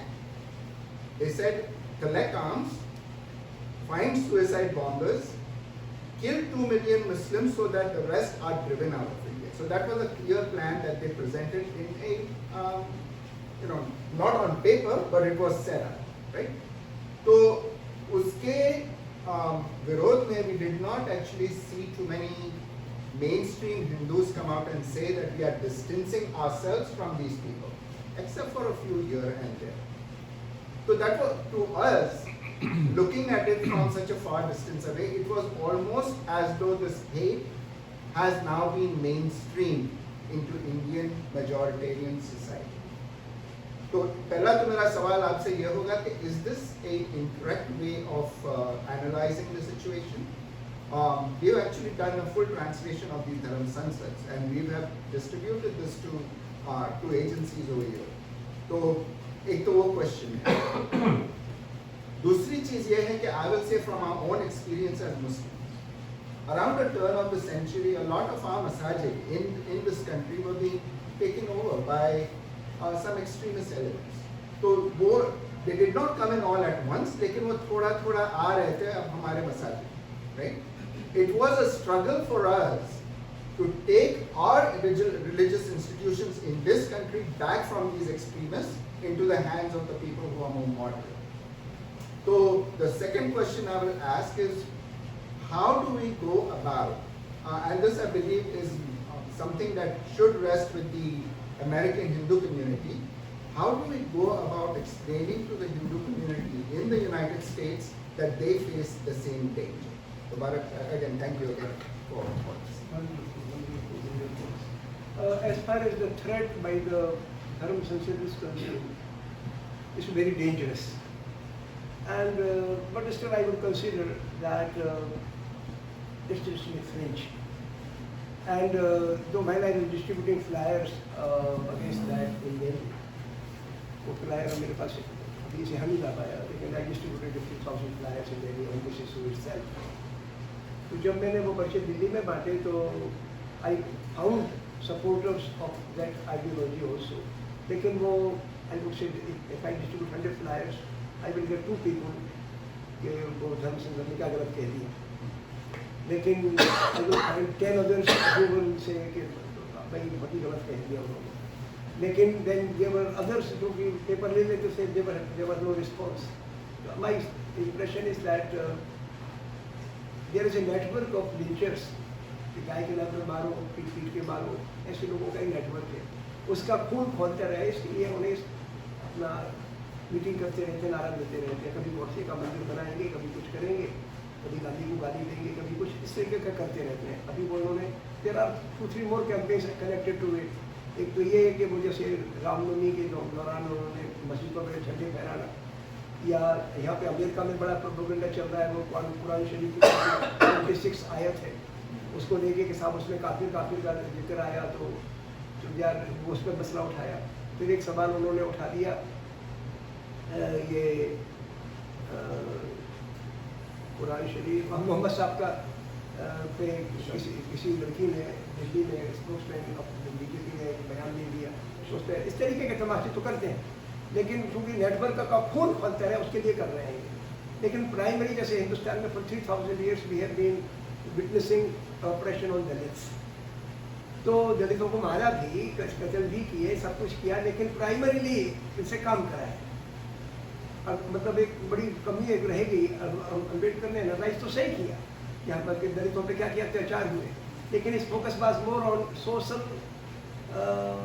Segregation rather than on economic exploitation of Dalits. Dalit से आप छुएंगे भी नहीं, लेकिन काम जरूर कराएंगे, अपनी भैंस को चराने के लिए भेज देंगे, गाय को चरा के ला, दूध खुद पिएंगे, उसको नहीं देंगे, फ्री में काम कराएंगे, पैसा नहीं देंगे। जो इकोनॉमिक एक्सप्लॉयटेशन का एंगल है ये प्राइमरी रहता है। उसी प्रकार हमारे हिंदुस्तान का जो कम्युनल फोर्सेज है या कॉर्पोरेट लीग का जो सपोर्ट है उनके लिए, it is not only for killing Muslims, it is to exploit them to the hilt, कि काम भी कराओ, डांटो भी और शर्मिंदा भी करो इनको। हमारे पढ़े लिखे लोग जो अमेरिका में रहते हैं, they are not going to gain anything by killing Muslims in India, but they are supporting the killers because यहाँ भाई ये चलता रहना चाहिए, we are superior race, we are superior human beings. तो इसलिए एक सेंस ऑफ ऐलान पैदा होता है। आई थिंक वो इसीलिए मैं कहता हूँ कि, और इसमें सबसे बड़ा प्रॉब्लम था कि government had acted on this, उनको अरेस्ट करके नहीं किया सरकार। सो रादर गांधी ने एक स्ट्रगल सिखाया, और पैगम्बर मोहम्मद ने भी सिखाया, और भाई ईसा ने सिखाया कि भाई don't fight among yourselves, don't fight with the people, fight the state, because state supports the major injustices. हमें वही करना है। हमें स्वामी नरसिंहानंद ने क्या कह दिया, ठीक है उसके खिलाफ डेमोन्स्ट्रेशन भी कर दो, लेकिन प्राइमरीली सरकार ने उसको सह दी है, ये ज़्यादा इंपॉर्टेंट है। We should protest against the state. So we have to devise a technique, devise a strategy that we rise against the state, that you are creating or giving strength to such voices. Such threats are coming at your initiative, your support. ये हमें खास तौर से समझने की जरूरत है। और दूसरा आपने जो मसला उठाया, what was the second question? It was to do with how do we convince American Hindus to make sure that I understand don't take that this unfortunately we lost a great opportunity in 1989 when Ramshila Pujan campaign was going on in India. The shrines, Indian Hindu shrines in India, they organized meetings and they sent golden bricks for building of the temple. और ये majority temple में हुआ, बल्कि यहाँ के एक industrialist हैं जय गुप्ता, हमारे IIT के पढ़े लिखे थे वो, उनकी कंपनी बहुत बड़ी कंपनी, 700 लोग काम करते थे उस जमाने में। He gave $500,000 to a temple। जब यहाँ के टेम्पल दिया तो इंडिया में पता नहीं क्या भेजा होगा उन्होंने। तो I think this is serious question, आपने सही बात उठाई। I think the liberal Hindus in America must ensure that the shrines are not misused for propagating hatred and poison. That is very important. I do not know how to do it. मैं तो सोच रहा था कि मैं जब ये भरत और राम मिलन वाली बात करूं और कुछ डिस्कोर्स ऐसे करूं, तो उसके हालात में मैं थोड़ा लिबरल लोगों को तैयार करूं और फिर कहूं कि मंदिरों में इस बात पे चर्चा होनी चाहिए रादर देन प्रोपोगेटिंग हेट्रेड। लेकिन वो मेरे से हो नहीं पाया अभी। But I agree with you, your concern is very genuine and this is the line of action we must follow. आप क्या कह रहे थे बेटा? So, thank you for the wonderful talk. So, मेरा सवाल है कि I personally find the role of print media or news channels in increasing hate among people. Rose news channels पे एक पंडित जी आते हैं, एक मौलाना साहब आते हैं, की fighting without any logic. So, what do you think? How can we control it? I mean, how can we just keep a check on the media we are living with? Introduce yourself first. तुम बताओ अपने बारे में बताओ फिर introduce कर। तो मेरा नाम सचिन है, मैं PhD ये कर रहा हमारे हूँ। IIT से पढ़े हैं। जी, जी, जी। From IIT Delhi, and he is doing PhD here. And I'm very pleased, Sachin, that you would come here. He is from Ahmedabad, of Uttar Pradesh. तो इन्होंने आपको भी तुम्हारी सही है कि हाउ टू हैंडल मीडिया। इससे भाई इसके और कोई रास्ता नहीं है that we counter their poison by reasoning, by compassion. Hindustan की कल्चर इतनी उथली नहीं है, and we cannot really reply to every junk of them. लेकिन हमें हिंदुस्तान का ये मासेस का कंट्रीब्यूशन क्या रहा कि how people of India together in last 700-800 years have developed a culture, an economy, education system, a society where we help each other. So India's culture is not Hindu or Muslim. It is a composite culture. It's a culture which is overlapping with each other. हर आदमी ने अपने अपने मजहब के हिसाब से इबादत भी की and when we help each other. पूछी ने कपड़ा बनाया, उसने किसान ने जुलाही ने कपड़ा बनाया, किसान ने पहना, किसान ने अनाज पहने के उसने खाया, मुल्की ने जूते बनाए, उसने सबने पहने, and so on. I think our society is a intermixed culture. बिल्कुल overlapping culture है, तो हमें उसको उठाना ही उठाना है। And जितना मिथ है, जैसे हमारी एग्जीबिशन अगर एक बार मैं I think those of you have given your email addresses today. I will send you a soft copy of this in the book form. And if you feel appropriate, you can forward it to your friends.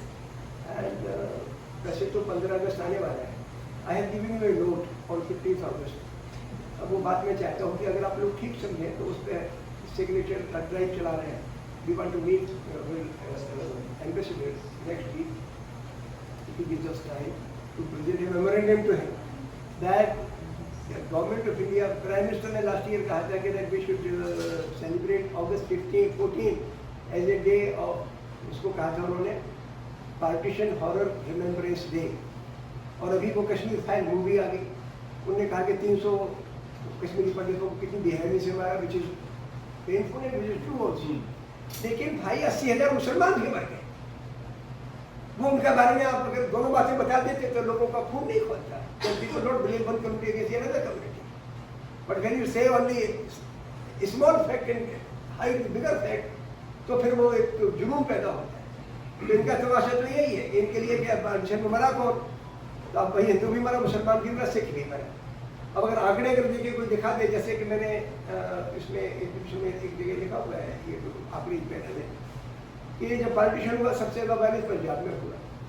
पेंड्रल moon एक बड़े अफसर थे, अंग्रेज अफसर, वो बड़ी उनकी objectivity की तारीफ होती थी। उन्होंने एक आंकड़ा दिया कि during partition 180,000 people were killed in Punjab, of which 120,000 were killed in Indian Punjab, which were largely Muslims, and 60,000 were killed in Pakistani Punjab, which were largely Sikhs and Hindus. तो मुसलमान तो दूसरी तादाद में मर गए। जम्मू की वायलेंस का जिक्र करो, उसमें ज़्यादातर तो मुसलमान ही मरे। तो अगर इस तरीके से अगर आप उठा के आंकड़े उठा के देखो, एंड ज़्यादा आपको हल्ला मचाने की जरूरत नहीं है। Partition was not a creation of Indian masses. जितने 562 रियासतें थी, उनकी अपनी फौजें थी, और उसमें से 14 पाकिस्तान में थी, बाकी तो इंडिया में रही। Out of 562 princely states, only 14 went to Pakistan. और 4 राज्य बने। Partition was not a partition of people, it was a partition of political power. इन 4 सूबों में हुकूमत मुस्लिम लीग की रहेगी और बाकी पे हुकूमत कांग्रेस की रहेगी। This was a partition, and people are free to live anywhere they want. एक दीगर बात होगी कि साहब इतनी वायलेंस हुई कि डर के मारे कुछ लोगों के आंसू आ जाना पड़ा, 1 करोड़ लोग गए वैसे उधर या उधर से इधर आए। लेकिन आम आदमी तो मैं तो कहता हूँ आदमी की 3 पहचान। पहली पहचान कि आदमी के दिल में जो बात है जुबान से बोले। दूसरी बात ये कि वो दूसरों की दुख तकलीफ को आँख खोल के देखे। और तीसरी बात ईमान की रोटी खाए। And the person who does it, वो ग्रेटेस्ट ह्यूमन बीइंग है on the earth. He is the fundamental right to live with dignity and freedom. और पूरे हिंदुस्तान और पाकिस्तान और पूरी दुनिया के अवाम में 90% ऐसे ही लोग। इसलिए आई थिंक हमें ये जो तुम सही कह रहे हो, ये मिथ ऑफ द प्रोपेगेंडा फैल रहा है, उसको हमें एक पॉजिटिव व्यू पॉइंट लेके लोगों को समझाने की ज़रूरत है कि try to see human being as human beings rather than seeing them from the framework of a religion or community or country. ऐसा करने की जरूरत है। मेरा सवाल सॉरी रजवी साहब, ये मेरा सवाल तो नहीं है, एक ऑब्जर्वेशन है मेरा और एक कमेंट है इसके लिए। पहली बात तो ये कि आपकी बहुत बहुत शुक्रिया आपका कि आप ऐसे लोग जो हैं जो इस उम्र में अल्लाह को और सेहत दे और सेहत दे, और ये लोग आपको करने जो आप काम करना चाह रहे हैं, काम बढ़े आगे। लेकिन दिक्कत हमारे साथ में ये है कि जैसे आप खुद ही कहा कि दिल्ली में आप से बात करे थे तो आपको आ गया और डांटा और फटकारा और गाली गलौज किया, परचेज कर लिया आपसे। तो जब आपके साथ में कर रहे हैं तो ये और देखिए तो कह रहा बुढ़े में तो और उनको मार देते हैं, तो जो जवान है वो क्या कर सकता है, दिखा तो एक तो आपका शुक्रिया कि आपके ऐसे लोग जो काम करते हैं उससे लोगों में हिम्मत बढ़ती है, जोश बढ़ता है, एक ख्वाहिश होती है कि हमने काम गरीब हो, अनपढ़ हो, जाहिल हो, गंवार हो, अगर वो बात करे हिंदू मुसलमान और सिख और ईसाई और उनको मारो ऐसा करो तो ठीक है भाई, पढ़ा लिखा नहीं है, जाहिल है, गंवार है। जब पढ़े लिखे लोग ऐसी बातें करते हैं बड़ी शर्म की बात रहती है। हिंदुस्तान की तारीख में हमेशा सब मिल के रहे हैं। तो बड़ा अच्छा शेर था, हमारे लखनऊ के शायर थे, उनका नाम था साहब यामी साहब, उनका शेर था कि मज़हब के नाम पर लोगों को मार रहे हैं। एक शेर था कि ऐसी कोई मिसाल ज़माने ने पाई हो, ऐसी कोई मिसाल ज़माने ने पाई हो, हिंदू के घर में आग खुदा ने लगाई हो, बस्ती किसी की राम ने यारो जलाई हो, और नानक ने सिर्फ राह सिखों को दिखाई हो। तो रामो रहीम और नानक और ईसा तो नर्म है, चमचों को देखिए तो पतली से गर्म है। कितना उनके नाम जी, कितने उनके नाम के ऊपर मारना, लिंचिंग हो रही है, लोगों को मार दिया, बच्चियां रेप हो गई, ये सब कैसे हो रहा है काम? तो उसके लिए अफसोस भी होता है, क्योंकि देखिए ताल्लुकात इंसान में एक जगह पहले भी हिंदू थे, मुसलमान होते थे, झगड़े होते थे, झगड़े क्या घर भी होते हैं, एक ही घर में भाई बहन वहाँ भी झगड़े होते हैं, लेकिन ये नफरत नहीं थी किसी के बीच में, जो हेटेड था वो नहीं था, अब वो आ गया है। और इंडिया में जहाँ काम जिक्र कर रहे हैं, अभी अपने उन्होंने हमें कहा था, जहीर यादव ने कहा था कि अमेरिका में ऐसा हो रहा है, इसका बड़ा अफसोस है। तो एक हमारा I want to add to your comment and observation कि we should whoever we are in America, North America, because अब तो हम यहीं रह गए हैं, जितना हमने उम्र गुजारी हिंदुस्तान में, I spend more time in America than in India. तो अब यहीं जीना है, यहीं मरना है, यहीं बच्चे हमारे होंगे, उनके बच्चों के बच्चे यहीं पर होंगे, लेकिन फर्ज बनता है लोगों का कि जहाँ जहाँ आवाज़ पहुँच सके वहाँ हमारी एकता की, कि हिंदू मुसलमान सिख और ईसाई एक ही तरीके से लोग होंगे और बराबर की आवाज़ उठाई होकर करें, ताकि जो यहाँ पर लोग हैं वो समझें कि जो आपकी आवाज़ है वैसी आवाज़ें यहाँ से भी उठे। जी जी, तो वो बहुत ज़रूरी हमारे लिए करनी है। शुक्रिया। Sir, you had a question. पहले तो बहुत शुक्रिया आपका, मेरा भी उसी ज़मीन उसी मिट्टी से ताल्लुक़ है, लखनऊ से, अच्छा, जहाँ से आप हैं। आपका नाम? मजहब अच्छा। कुरैशी, जी जी, पैदाइश मेरी मलियाबाद में हुई, आदमी की जोश मलियाबादी और इन लोगों के दरमियान में। अच्छा, तो मेरी एक तो गुजारिश है और दूसरी सवाल है। गुजारिश ये है कि मैं आपको अपनी 5-7 बरस से देख रहा हूँ जंतर मंतर में उधर उधर पर्चे बांटते हुए, जी, मगर आप अकेले काम कर रहे हैं।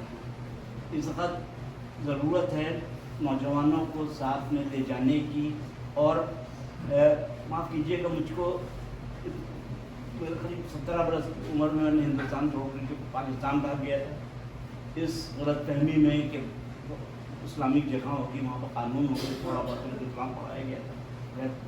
वहाँ पर मिलिट्री की डिक्टेटर और जब गंदे होते खुदा किस्म के लोग थे, तो वहाँ से भाग करके मैं जर्मनी, स्वीडन में, तो मेरी 1960 के बाद बंजारों की तरह से यहाँ पर भी रह रहा हूँ। तो उसमें तो हिंदुस्तान या अमेरिका मुझको नहीं नज़र आता, मुझको इंसान नज़र आते हैं, उसमें कुछ भले लोग होते हैं और जिनकी परवरिश नहीं अच्छी होती वो बद हो जाते हैं, तरह तरह की हरकतें करते हैं।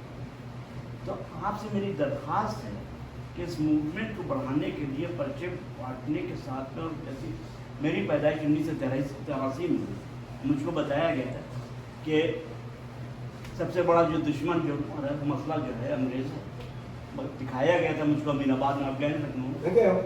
दिखाया गया था कि ये तुम्हारे दुश्मन हैं।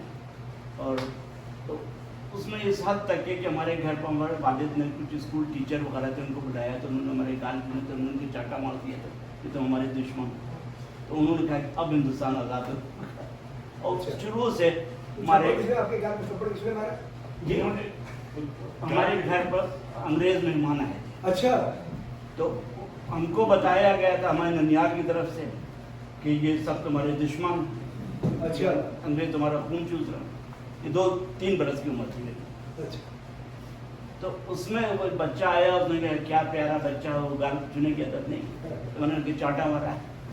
अच्छा, तो वालिद ने भी बहुत उनको शर्मिंदगी हुई, उनका बहुत बड़ी चीज़ है ये वो। तो उसी वजह से कन्फ्यूजन पैदा हो गया कि कौन दुश्मन है और कौन दोस्त है। और इस नतीजे पर मेरी डैडिया भी जो है बीवी शरीक है, वो भी हिंदुस्तान की है, अच्छा, हालांकि उसके बाप मिलिट्री में रहते हैं। तो मुझको इंसान नज़र आते हैं, और सबसे बड़ी इंसान की गलती, ब्लंडर, जुर्म वो कि इस दुनिया के बेहतरीन खूबसूरत दुनिया को 200 पिंजड़ों में बंद कर दिया। हमारी सोचने की सलाहियत ख़त्म हो गई। सही सही। हम सोचते हैं कि जो आदमी सड़क की दूसरी तरफ या दरिया की दूसरी तरफ रहता है वो हमारा दूसरा जानवर है या पता नहीं कौन। तो वो सिलसिला चल रहा है, उसको बढ़ाने के लिए अब मसला हिंदुस्तान के नहीं, जैसे रहते कि यहाँ पर अमेरिकन हिंदू या अरब अमेरिकन और फलाना और के इसका खत्म हो गया। हम इंसान है, और उसमें जो जूडो क्रिश्चियन और इस्लामिक आइडियोलॉजी है कि हम सब हजरत आदम और आते हैं, हमारा DNA भी उसी से मिलता है। तो इस प्रचार को जैसे इन्होंने फरमाया, इसको इंडिया तक के मत रखिए। वो फ्यूडल सिस्टम है, घुटा करके वो किसी तरह से ठीक हो जाए। उसकी अभी भी बहुत अच्छी मिसाल है कि जैसे आपने फरमाया था कि जितने प्यारे लोग, जितने अच्छे लोग, फरिश्ते जो दुनिया में, वो अपने किसान मजदूर जो मेहनत से पेश है। मेरा ताल्लुक लखनऊ से है, वो मेरा जो नेगेटिव व्यू है लखनऊ के, वो कहा जाता है राजाओं के और नवाबों के लड़के वो 1-2% नवाब होते थे, बकिया उनकी खिदमत करते थे। चंद लोग मेरे ऐसे औसत घर के लोग उनकी नकल करने की कोशिश करते कि इनके बराबर पहुंच जाए, वही कॉफ़ी हाउस वगैरह में जाकर के कॉफ़ी पी के उनके साथ में। तो इस वक्त ज़रूरत है इस प्रचार को बढ़ाने के लिए दुनिया भर में, और ये रियलाइज़ करना कि वहाँ पर हिंदू मुसलमान का चक्कर चल रहा है, यहाँ पर काले गोरे का चक्कर चल रहा है, स्पेनिश का चक्कर चल रहा है, यूरोपियन जिनको सिविलाइज लोग कहा जाता है, दुनिया के सबसे खबीस लोग, जिन्होंने दुनिया भर में, पूरी दुनिया भर में जो, और अब ये मुल्क ये पूरी दुनिया भर में शक फैलाया, जंगें जितनी हो रही हैं, जितने फसाद हो रहे हैं, जहाँ मोदी किस्म के लोगों को और ये नवाज शरीफ किस्म के लोगों को उनको बैकअप किया जाए। तो मिसाल ये भी किसान हैं, शाहीन बाग की ख़वातीन हैं, बच्चियाँ जो अपने हिजाब के लिए खड़ी हो सकती हैं। अभी अभी पाकिस्तान की जैसे मुझको उम्मीद ख़त्म हो गई कि वहाँ पर कुछ होगा नहीं, जिस तरह से लोग निकल के आए, तो उन लोगों को और यहाँ के जो अवाम है उनको अगर ये रियलाइज़ किया जाए कि अभी तुम संभल जाओ, बकिया 10 बरस के अंदर तुम गर्मी से और पानी की शिद्दत से किसी तरह से मर के रह जाओ। जी जी। तो उसका प्रचार आप दुनिया भर में कीजिए, और आपके पास इंस्ट्रूमेंट मौजूद हैं, इस किस्म के नौजवान लोग इनको लगा दीजिए काम पर। जो कुछ आप कहेंगे अपने जापान में भी लोग सुनेंगे और हर जगह सुनेंगे। तो बड़ी खुशी हुई आपको देख करके कि एकदम वही आदमी की जिसको हम वीडियो पर देखा करते थे। और मेरा ख्याल में अगर आपके ऐसे 1000 लोग और दुनिया में हो जाएं तो दुनिया में शर्म पसंद तो खत्म हो जाएगी। बहुत बड़ा इसको बढ़ाइए भाई आप। एक किताब पढ़ने, एक किताब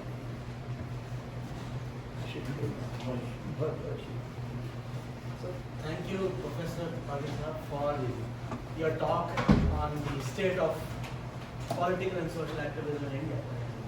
It really gave us good insights and to everybody here. And I'm happy we all met today. I myself am a volunteer of Boston South Asian Coalition, and just wanted to give an announcement that on the 30th of July, we are organizing a talk on political prisoners in collaboration with the Jericho movement. So that's political prisoners in US and political prisoners in India. And we will cover many of the activists in India, especially the Bhima Koregaon activists that have been jailed. So please do come if you are in town. We'll also do it on Zoom and we'll do it on Facebook Live. So thanks a lot for attending. I'd also like to thank the Democracy Center, which is a very vibrant space for grassroots mobilization and organizing in this area. And big thanks to them to give us the space today to have this talk. And we will, respecting the time of everybody, we will end this officially here, but I think the professor and myself will just stick around for a little bit. So if you want to just have an informal talk, we still have snacks. Feel free to help yourself. So before you go, I think we may have to go. So let's take a group picture right here. Absolutely. And then of course we can continue here. Sure. I have a specific request for Professor Sir. Very good request. बहुत शुक्रिया आपने बड़ा अच्छा आपने बात की है। Zahir? मैं Zahir, I didn't. मैं लीव